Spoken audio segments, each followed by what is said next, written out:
Hey, how's it going, guys? This is your boy Hazed, and today on live we're going to be discussing FrostDK PvP 1v1 spec and kind of the survival spec for Battlegrounds in those types of situations. So let's go ahead and jump into this video and do this. It's who we are, it's what we do, we've come so far, and now we pay the price, so don't even cry. The world is breaking down, and I cannot leave the ground. So one of the things I was most excited about for Battle for Azeroth was going to be War Mode, and I knew that one of the things we'd have to do was a lot of world questing, and some of the rep generation we had to get from there to unlock some of the mythic dungeons. And if you wanted to either be ahead of the curve or keep up with some of the best, you were going to have to clear all the mythic dungeons within the first week to get you the high enough item level to give you the good gear from the world quest. So it's kind of like a circle. So that was the first thing we needed to do, but during that I found myself in a lot of 1v1 situations or 2v1 situations against other players, either of equal gear or less gear. And in those situations, I've kind of worked out a spec that I felt like works the best for 1v1 situations. So starting out, we're going to go ahead and get into these talents, because it's usually what we do. It's normally what we do. So the level 56 talents, we're going to be rocking Icy Talons, and the reason behind rocking Icy Talons instead of Cold Heart is they did nerf the living crud out of Cold Heart. It doesn't do nearly as much damage. It still does work a little bit well for an executioner, maybe in arena situations I'll be rocking that just to grant me a little extra burst, but outside of arena I am definitely going to take Icy Talons, just for the simple fact, of course, runic power spent's going to grant you more melee attack speed, and using the level 57 talent Runic Attune is going to grant you more runic power. Now, one of the tricks behind that, we'll go over and hit this PvP training dummy here, is we'll go ahead and lay out some obliterates so we can grant ourselves some runic power. Now, you'll notice that right now I have no Icy Talons going on up there, but the moment I hit Death Strike, if I'm spamming Death Strikes on a target, it's going to grant me an Icy Talons stack. So the more I, of course, use Death Strike and get my Icy Talons as high as possible, the more melee attacks I'm going to get off, the more runic power I'm going to get off on the target, and the more healing capability I'm going to be able to be granted from my Death Strikes. Again, it works really well for survivability. It was one of the only ways I could keep up with classes such as Fury Warriors or Enhancement Shamans that have quite a bit of self-healing capabilities, especially if they're stacking versatility. As for level 58 talents, obviously we're going to be running Asphyxiate for the stun. The stun is definitely needed out of all three of those talents. Yeah, Asphyxiate. I mean, there's no other reason to go any of the other talents. They're just not nearly as good. As for the level 60 talents, you can take Avalanche for a little bit more bursting damage, but I have found myself using Frozen Pulse, as a lot of the fights right now are not nearly as bursty as they used to be, and the elongation damage I have found to be a little bit better than relying on Avalanche in the later fights, at least in self-healing 1v1 capability. As for the level 75 talent, obviously you're going to be running Death Pact to counteract a lot of burst, and of course using Death Pact somewhere around your breath after you use breath is going to be needed, because you do need to counteract the fact that you spent all your runic power on burst instead of laying it into self-healing capabilities. There are some times I even split up my Empower and my breath just to kind of grant myself a little bit of extra healing from Empower instead of putting it completely into my burst, and I switch a few things out in those situations we'll talk about a little bit later. As for the level 90 talent, I like to rock Frostworm's Fury because that gives me the largest amount of damage, and I generally use this as an executioner on the target, something to just hit him at the end and do quite a bit of damage, since you get enhanced damage at the end. And of course, if you get a nice build up with your breath, chances are you can kill somebody doing 10 to 11k DPS within 5 seconds, and that generally grants you more than enough time to lay in a Frostworm's Fury at the end as an execute, dealing quite a bit of damage on the target after the Pillar of Frost build up to roughly over 30%. With the breath spec. And of course that leads us to the level 100 talent. I can't stress this enough. Breath of Sindragosa is needed. If you're not using Breath of Sindragosa, you're probably going to be hating FrostDK at the moment. You're really not going to be liking it. As for the PvP talents, I'm going to be using Gladiator's Medallion, Necrotic Arroyo for extra damage, of course, Empowered Rune Weapon to reduce the cooldown on empowered rune weapon, so I can use it on a 1-minute cooldown instead of a 2-minute cooldown. It becomes very handy for self-healing capabilities and, of course, a quicker burst, more consistent burst. Now, as for the last one, I can't stress this enough. I think a lot of Frost DKs coming from Legion are really struggling with using Cold Heart within their icy chains and saving icy chains and not nearly using it enough to either keep on targets or using it to grant them runic power and control the fight. And it's going to be one of the things I stress on in this video more than anything else, is controlling the fight with icy chains, since it is a 70% slow again. And for the majority of the fight, you can decide if the other class is a melee when you are getting into the fight with him. Now, there are a few gap closers, and of course you can get out of that, use IBF, spam more chains, things like that. But you kind of set the match to when you want to have the altercation. And of course, if you're doing that when you maximize runic power at range, you're going to be benefiting a lot more than just trying to face slam on somebody like we did during Legion. Let's go ahead and start talking about gear and stat priority when it comes to 1v1/BG brawl situations for your Frost DK. The first thing you're going to do, it really for anything on a Frost DK when it comes to stat priority, is going to be mastery is going to be your highest priority. In the 1v1 situations and in PvP situations, versatility is going to be the second most important for your Frost DK, because you're going to need that damage reduction and the increased amount of healing you're going to deal on a target. Now, if you're going to try to deal maximum damage in PvP or PvE situations, the second most important stat is going to be crit, since it is your biggest beneficial build-up to dealing damage. But of course, in PvP and survival and 1v1 situations, I'm not necessarily building for the large crit. I'm more building for the extra healing capabilities and a little bit more consistent damage. So I'll be taking a mastery versatility build over the mastery crit build. And of course, I've tested out all the builds you can imagine on a Frost DK on the beta. I've ran it many times. I've tested it out in duels many times, and this is what has played out to be the best in 1v1 situations. We also need to discuss Azerite gear and what are the good Azerite talents you can get on your gear. We'll go ahead and talk about that right now. As for the helmet slot, which you can have these different talents in different slots, things like that. But one of the things I found to be the best when it comes to world PvP and 1v1 situations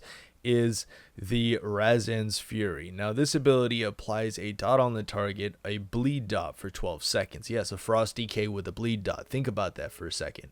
Now, I kind of explained earlier about icy chain spamming and gathering up runic power and kind of deciding and setting the tone when to fight a melee. It's one of the things I absolutely love currently about Battle for Azeroth is I can fight rogues finally. I can fight rogues again with Asphyxiate and of course 70% slow back.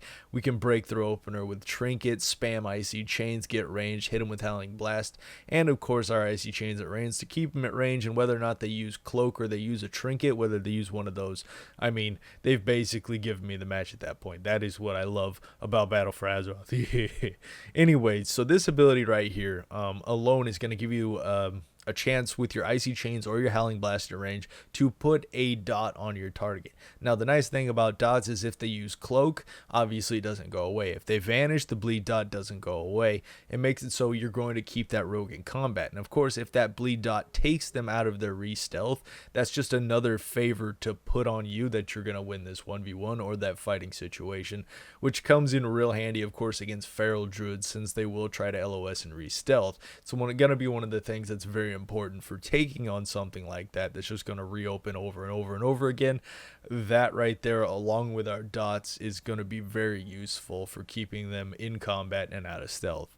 As for other Azerite traits, right now I've got the shoulder of Rhyme Howling Blast proc, which is absolutely amazing for AoE in dungeons, but I wouldn't necessarily use that if I was going to build for PvP situations. This would be more of a PvE kind of shoulder piece. If I was going to use a PvP shoulder piece, I would go with either Thunderous Blast for a little extra damage. Now, here's one thing I would stay away from with this build is going into any kind of extra Frost Strike damage, because anytime you use Frost Strike during this kind of build or this kind of burst, it's going to reduce your damage by quite a bit, because you're not putting maximum potential of runes into your Pillar of Frost. So I definitely stay away from that as much as possible. Or I'd use, let's say, this shoulder where I'd get Insight Pack, which would increase my mastery by quite a bit, which would increase my raw damage. But I definitely do enjoy using, of course, that Howling Blast one in PvE a lot more. Or I'd go ahead and take this one. I'd say is probably the best out of everything I just look at. Your spells and abilities have a chance to leak Azurite on the ground around you. Standing in the Azurite increases your primary stat by 223. So if there is a potential chance that you're going to hold somebody still and that lays down on the ground, that is definitely going to be the best option out of those shoulders. Now, I don't know how many more there are or different roads you can take, but you can clearly see which ones we're shooting for. As for the chest piece, I did find one to be fairly overpowered over the rest, and that comes down to the Icy Citadel. When Pillar of Frost expires, your strength is increased by 463 for 6 seconds. Now, it increases the effect for 2 seconds longer for each Obliterate and Frost Scythe critical strike during Pillar of Frost. So any crits you get during that time is going to increase the amount of time that you're going to, of course, be able to use this ability and get the extra strength. It's actually pretty strong in consideration to some of the other talents, especially in PvP 1v1 situations. So of course you're going to be spamming Obliterate, and the chances of you actually getting Obliterate crits, it's fairly large, especially if you're going with the Mastery crit build.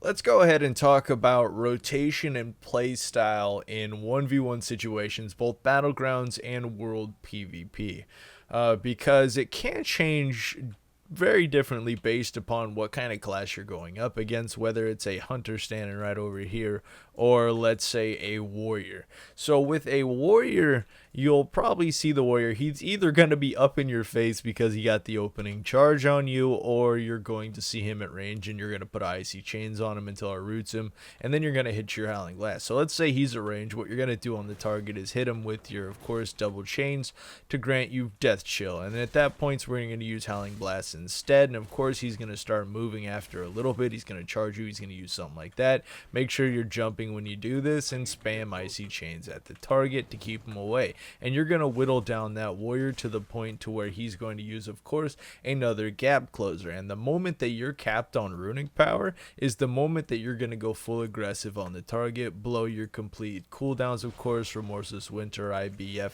throwing up that big breath, and of course using your empowered rune weapon in there too. So when you're going to go full aggressive on, of course, said warrior. And during this time is where you're going to have to utilize generally Death Pack somewhere around that time, and make sure to use Frostworm's Fury before your capitalized Pillar of Frost falls off. And of course we didn't use any Frost Strikes during that, because of course any Frost Strikes used during burst is going to lower the complete damage of your burst.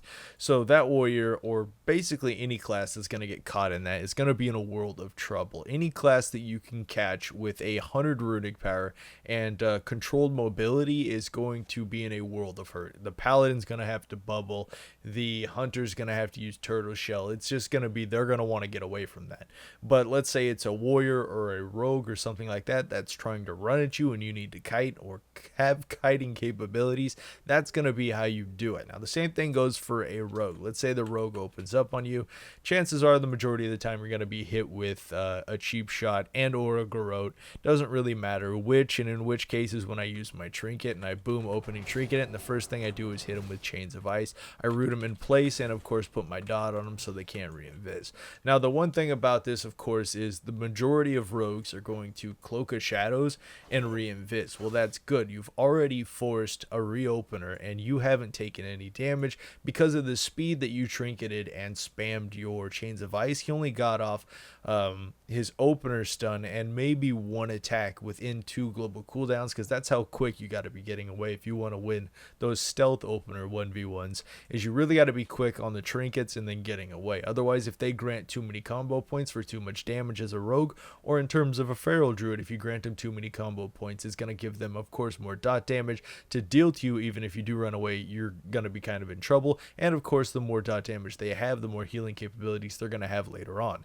So it's very important when things are up close to you to, of course, use the Icy Chain 70% slow and that root to your advantage, because it's something we used to be able to do in Warlords of Draenor's Frost DKs is control fights based on how our Icy Chain slows another target. And now that's something we're able to do again, and something I feel like a lot of Frost DKs forgot about with the transition from Legion. Because on the beta, what I had to do was almost toss out a lot of what I learned in Legion and almost rebuild my 1v1 dueling spec the way it used to be, just to take on a lot of classes 1v1. Now, we've covered playstyle when it comes to facing warriors, rogues, feral druid, other melee classes, and Frost DKs are, I'd have to say, you just want to go aggressive against another Frost DK regardless of what's happening there, or an Unholy DK, same thing, just go full burst on them. But full burst basically means, I'd say, is mainly for fighting mages and hunters. Now, you don't want to open burst these two classes because they do have invulnerabilities, which you'll probably end up bursting into anyways. Just forcing that is a good thing. But the one thing to keep in mind about those two classes is they're going to try to run from you. So obviously with their range pressure, and you're not going to be able to spam Icy Chains and run away, because they're just going to stand there and be like, what is this guy doing? He's not doing anything. So what you want to do, of course, is go aggressive, which you take what you just did, that death chill frozen right there, and you just use it offensively, like somebody's gonna pour it away. Now, one of the things you'll notice about using death chill with mages and things like that, if you hit them with death chill and they're rooted, chances are you're gonna get a blink, you're gonna get a disengage, you might even get a trinket if the target's dumb enough to trinket. So yeah, you'll definitely root them still, so you can deal quite a bit of damage, and during that time you just want to generate runic power, because the moment the target either trinkets or uses, let's say, their blink like a mage, you're going to grip the target back, pulling him back in, hitting him with chains, and after that either generally going for a stun and burst or just bursting. Usually when you put in your stun after that, you're going to get a trinket out of a target. Most of the time you'll get a trinket. If you don't get a trinket, they'll take so much damage, it's ridiculous. But most of the time you get a trinket at that point, and then you get an invulnerability, and then you just play it out again. The thing about it is you want to stick on the target as much as possible and break out of any CCs or stuns. And one of the things with the anti-magic shell is you want to kind of pre-pop it versus, I'd say, casters at certain times. Generally use your anti-magic shell roughly around when you burst, so you don't get CC'd out, and it really forces cooldowns at that point. But from there on, it's the same thing. It's spamming that Icy Chains to grant you that root to stick on a target, because right now it feels like we don't have as much survivability versus a lot of other classes, which something that's going to help us later on is when we get more gear, our healing is percentage based, so it's going to scale nicely with the amount of gear that we get. Also, when it comes to versatility, it's going to heal us up quite a bit better than I would say the stock gear at the moment would. There is a lot of versatility gear out there you can get to increase your survivability and healing, I definitely have to say.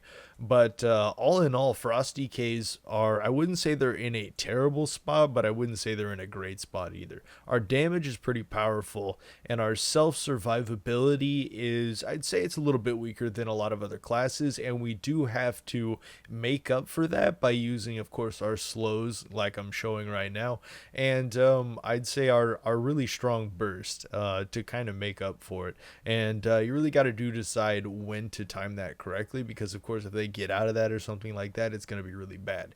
So you really want to put them in a place to where they can't really counter it very well, and for some reason spamming chains like that and putting them in a place where they have to use other abilities to survive because you're timing the fight and they're not controlling the fight ends up being a lot better for the Frost DK overall than just trying to open burst and come out hard on a target.